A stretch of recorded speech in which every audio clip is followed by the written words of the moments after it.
नमस्कार दोस्तों, आपका स्वागत है आज के एक नए वीडियो के अंदर। आज हम बात करेंगे लद्दाख के उस आंदोलन की जिसमें लोग राज्य बनाने और संविधान की 6ठी अनुसूची में शामिल होने की मांग कर रहे हैं। यह मुद्दा सिर्फ काम या जमीन का नहीं है, यह उनकी पहचान, संस्कृति और भविष्य का मामला है। आइए इसको विस्तार से हम समझते हैं। सबसे पहले लद्दाख क्या है? लद्दाख उत्तर भारत में स्थित है। ऊंचे पहाड़, कम आबादी और खास संस्कृति।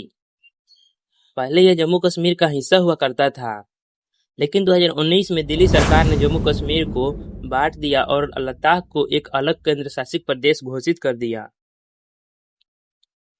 लोगों को ऐसा लगा कि अलग होकर उनकी जिंदगी बेहतर हो जाएगी, लेकिन ऐसा कुछ नहीं हुआ। ऊपर से उनकी आवाज को कोई सुन भी नहीं रहा था। वही वजह है आज की मांग का। अब आपके मन में यह ख्याल चल रहा होगा कि राजहुट क्या है। राजहुट का सरल और सीधा मतलब है, अगर कोई जगह राज्य बनती है तो उसे हम राजहुट कहते हैं। उसे ज्यादा स्वतंत्रता मिलती है।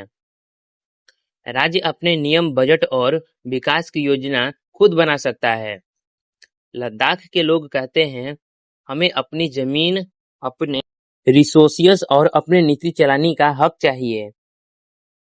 केंद्र शासित प्रदेश के कई महत्वपूर्ण फैसले केंद्र में होते हैं, इसलिए वे चाहते हैं कि उन्हें राज्य बनाकर ज्यादा अधिकार दिया जाए, ताकि फैसले स्थानीय लोगों की जरूरत के अनुसार हो।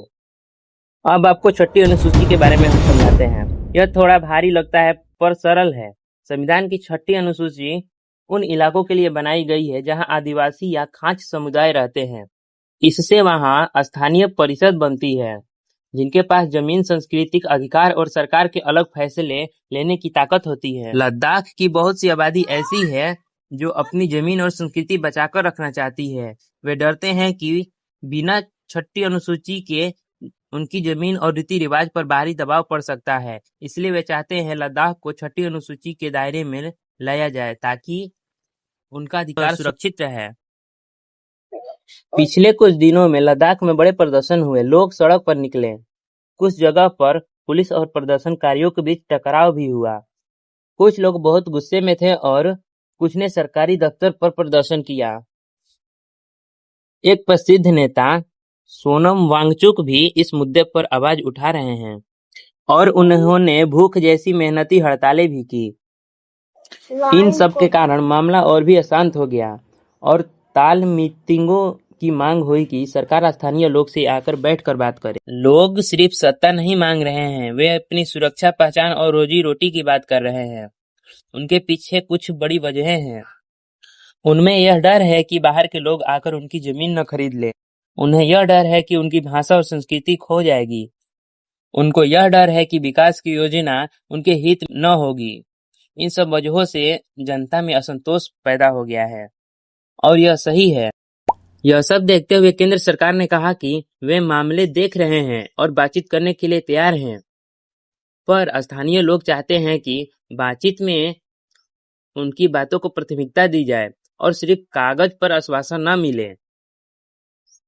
अगर सरकार सच्चे मन से राजहुट या 6ठी अनुसूची पर समय पर फैसला देती है तो यह शांति बन सकती है, वरना आंदोलन और तेज हो सकता है और सामाजिक तनाव भी बढ़ सकता है। यह सिर्फ लद्दाख का मामला नहीं है, यह पूरे देश के दूरदराज इलाकों और आदिवासी समुदाय को भी यह संदेश भेजता है। यदि सुदूर क्षेत्र की आवाज को गंभीरता से नहीं लिया जाए तो भारत के विभिन्न हिस्सों में असंतोष बढ़ सकता है और दूसरी तरफ सही तरीके पर बातचीत और अधिकार देने से स्थानीय विकास तेजी हो सकते हैं और लोग पर भरोसा बढ़ेगा।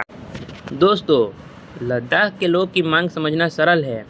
वे अपने भविष्य, अपनी भाषा और अपनी जमीन को बचाना चाहते हैं। सरकार और नेताओं का काम होना चाहिए कि वे बैठकर बात करें और अस्थायी हल करें। अगर आपको यह वीडियो पसंद आया तो लाइक और शेयर कीजिए और चैनल को भी सब्सक्राइब कर लीजिए। मैं रोज ऐसी आसान भाषा में ताज़ा खबरें लाता रहता हूँ, विश्लेषण लाता रहता हूँ। धन्यवाद। मिलते हैं अब अगले वीडियो में, तब तक के लिए जय हिंद दोस्तों।